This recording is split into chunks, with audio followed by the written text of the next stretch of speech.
The latest tech. I'm Alexa. I can answer your questions. Interviews. And we are evolving, and we are seeing an amazing opportunity that is happening. Accessibility.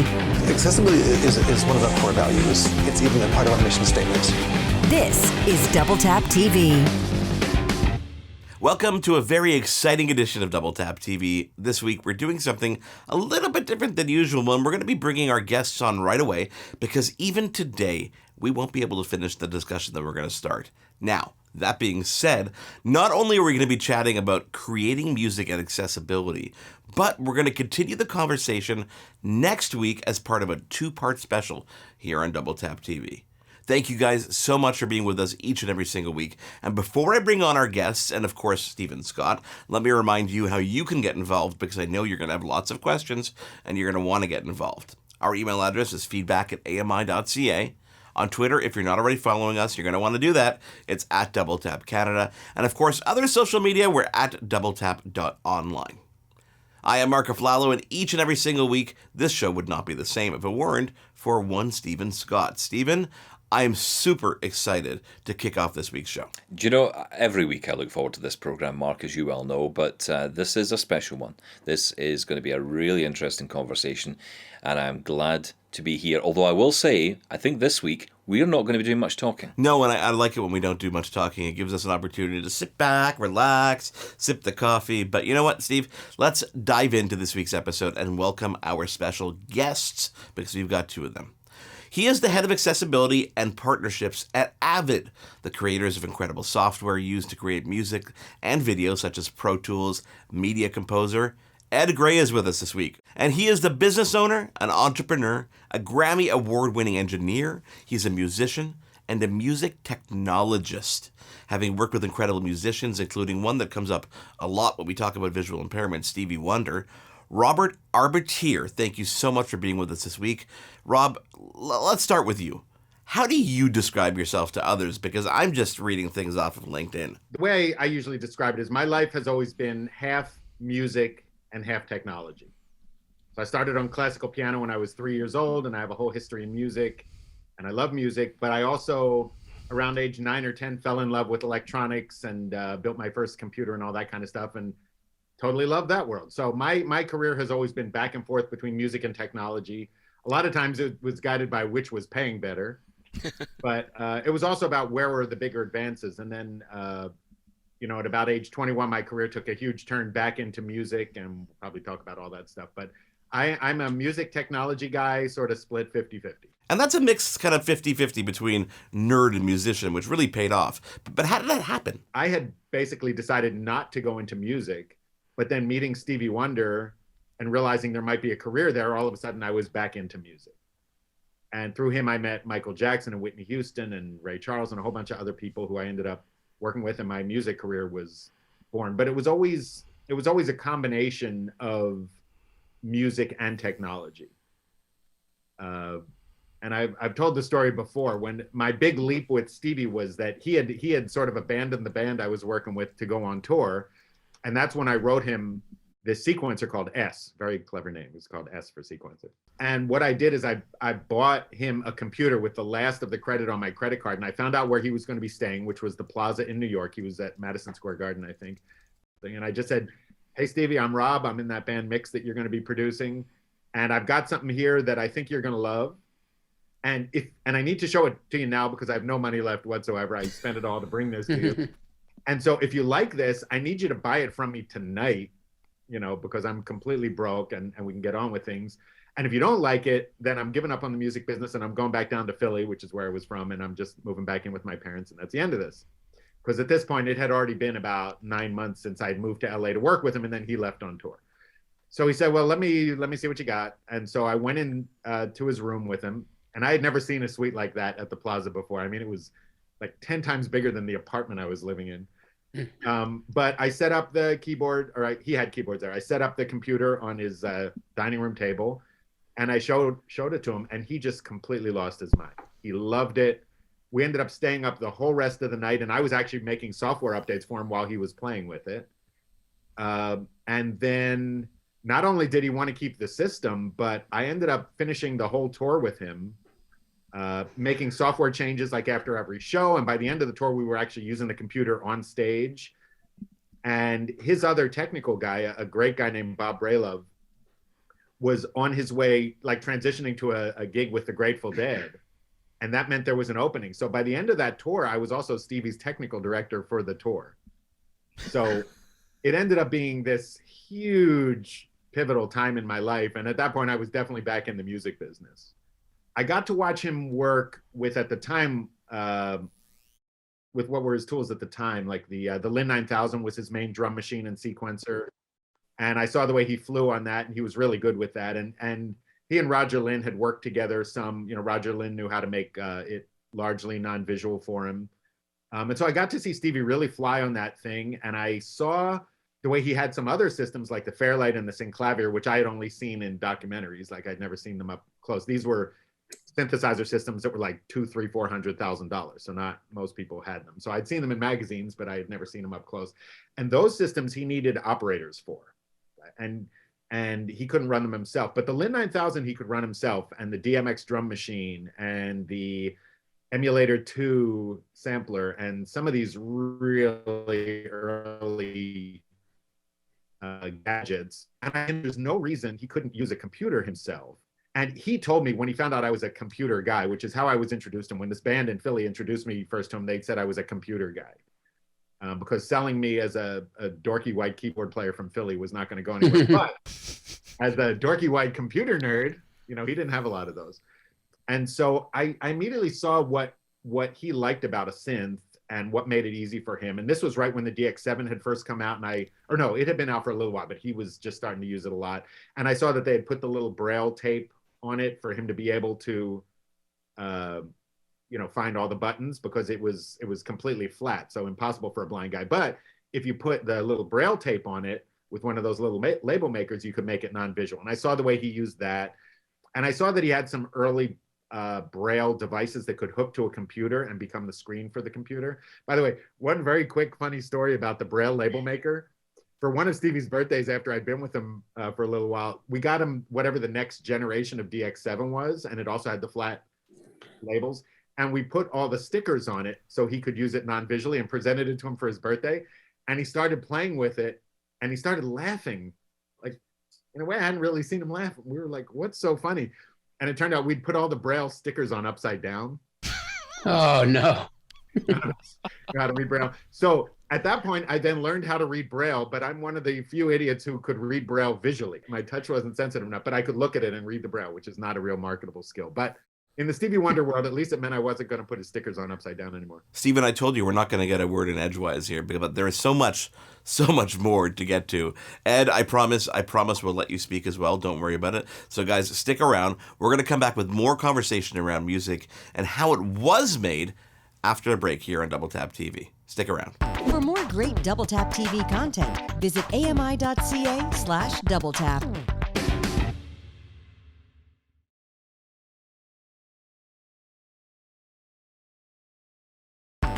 This is Double Tap TV. Welcome back to Double Tap TV. I am Mark Aflalo with Stephen Scott on a special two-parter episode of Double Tap TV. We're joined by Ed Gray, head of accessibility at Avid, and music technologist, Grammy Award-winning engineer, and entrepreneur Robert Arbutier. Okay, let's turn to Ed Gray, who also joins us. Ed, let's let you have a word in here. You've been an accessibility advocate in your role in Avid for years now, and you're visually impaired yourself, right? I've been at Avid forever. I've been there for 25 years last November. So I have diabetes, and I have diabetic retinopathy, which is this unfortunate complication that you get when you've had diabetes for a long time. And it's where your capillaries, your small blood vessels in your eyes rupture. I discovered that my vision was serious. I remember I was in Boston at Avid headquarters, and I was trying to plug in some cables. I had a Pro Tools TDM system and some other finicky stuff that you had to plug in. I needed some assistance. I remember that being a moment where I said, I can't do this independently. A lot of us who have lost vision over time can certainly relate to that, Ed, I think. Is that when accessibility came to Avid? Did it come because you needed it yourself? There was definitely an interest in supporting blind users. And I'll just say, just, one of my world observations is that oftentimes something's not that important until it happens to you. So I was the head of the third-party developer program, and people approached me for this, and I was, like, I love you, man. That's the most beautiful thing I ever heard. Good luck. We can help. And then once my vision started to fail and I wanted to use our tools, I became a spokesman and driver for it. Now it's fully baked. It's a kind of a first-class citizen in our development. We test for accessibility with Pro Tools and Sibelius. We're starting to work on accessibility for Windows.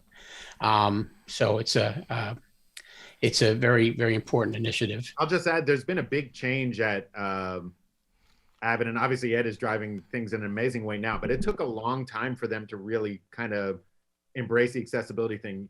With Stevie, I was always trying to talk to manufacturers to get them to make their stuff more accessible. Ed, I imagine you had to educate a lot of people at Avid when you were there during your time, especially as you started losing your vision. Did that ever get tiring? Did you find it cumbersome? It never gets tiring. And in fact, it's kind of gaining momentum as we speak, because an accessibility program at a company like Apple, well, let's start like an accessibility program in a company like Apple or Microsoft or Google. You hire a seasoned chief accessibility officer who's gone to school and knows the drill, knows how to organize a large corporate program. For a company like Avid, you can't, you don't necessarily have the luxury of building a department, so you have to take the accessibility support wherever you can get it.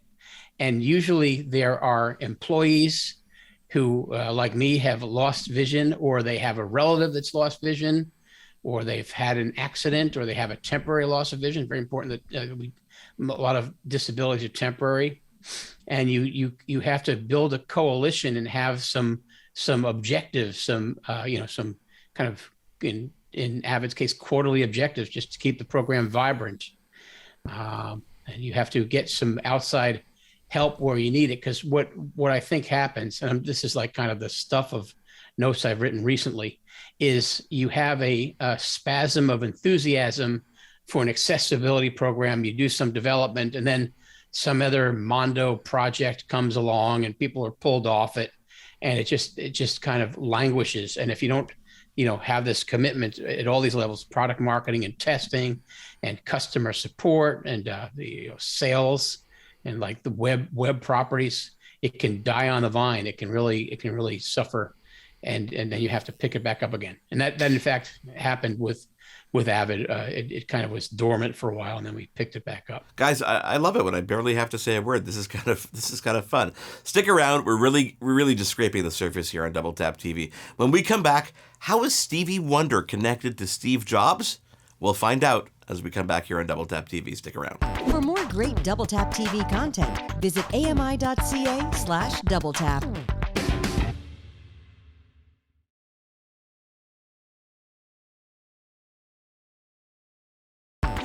This is Double Tap TV. We are back on Double Tap TV. Thank you guys at home for always getting involved. Our email address, where you keep writing us, feedback at ami.ca. Reach out on Twitter at Double Tap Canada with that hashtag, which is AskDoubleTap. I am Marco Flalo with Stephen Scott, and this week Ed Gray from Avid joins us, and Rob Arbitier, music technologist and entrepreneur. Guys, what amazing stories we've been hearing so far.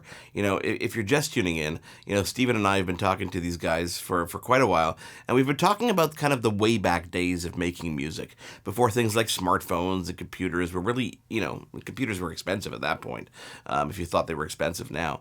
But even with visual impairments, the technology did exist to make things happen, Stephen. That's right, Mark. I mean, Ed, I want to bring you on this because I've got a question for you here. Do you think that meaningful accessibility is improving in products? I'm thinking about companies like Microsoft, who certainly seem to be leading the way in this field, not just putting the effort into its products where it can, but also evangelizing and talking about accessibility. Do you feel things are getting better? Yeah, I see it through, I stated a slightly different way, but it's the same message. And it's just that, here we are, we're Digital Design, then we're Avid, and we're trying to make creative tools so people can do this great thing, create create audio and video content, and we want to include everyone. So part of that message is like as above below, as below above. We want to say anyone's invited to this party, and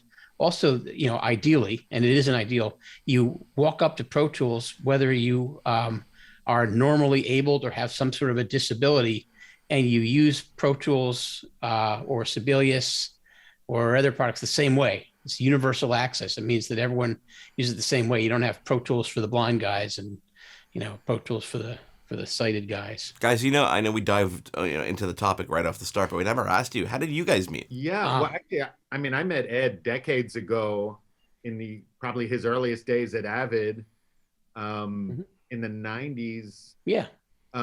Just because I was a beta tester for Pro Tools for a long time, and I just met him as one of the cool guys at Avid, I guess I met you at the design. Yeah, we both. Rob's visited the company. We both roam the similar trade shows. Yeah, we would run into each other a lot, and Ed was also involved with third-party plugins, which I was super interested in. I will say in the beginning, I was purely a Microsoft and Windows guy because there was no way to make the Apple stuff accessible for Stevie. Yeah. So in the 80s and 90s, when everybody was switching to Macs and Apple stuff, we weren't. I was known as like a diehard Windows guy because I was creating the software in Windows. There was just no way to do it on the Mac. And that changed later as Stevie and Steve Jobs became friends and Steve Jobs started focusing more on accessibility. There was a real personal connection there. That it's one of the reasons the iPhone is so accessible. A lot of people don't realize it, but Stevie had a lot to do with that. But in the early days, I was all Windows. So I was the first Windows NT Pro Tools tester back when that was wow. Those were dark days. But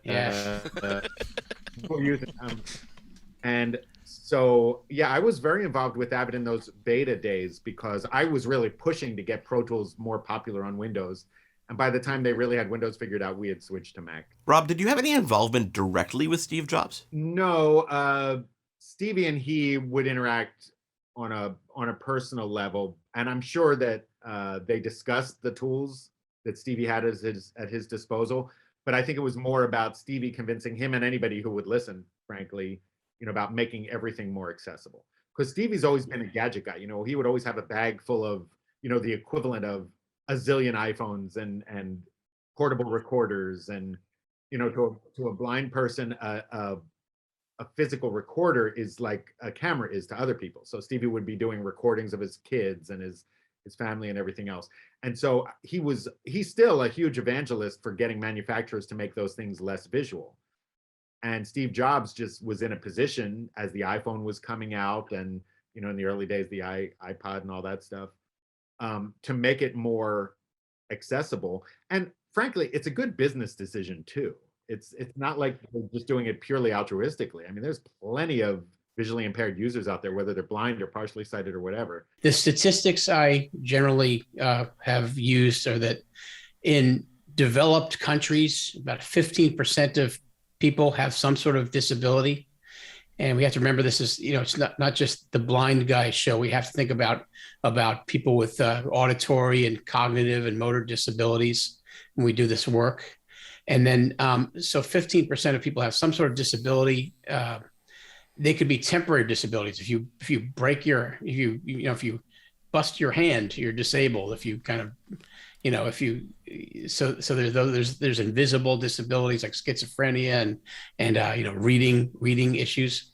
And then from there, as far as blindness goes, I believe based on what I've researched that 0.5 to 0.75% of our potential users are blind enough that they can't use a screen even with assistive devices. So they have to rely totally on audio and touch. And then another 3 to 4%, like me, are low vision. So you can kind of get by with some assistance. So we do stuff for colorblind users. We have a dark mode in Pro Tools now where you can adjust the color schemes if you have red-green color blindness. So it's something.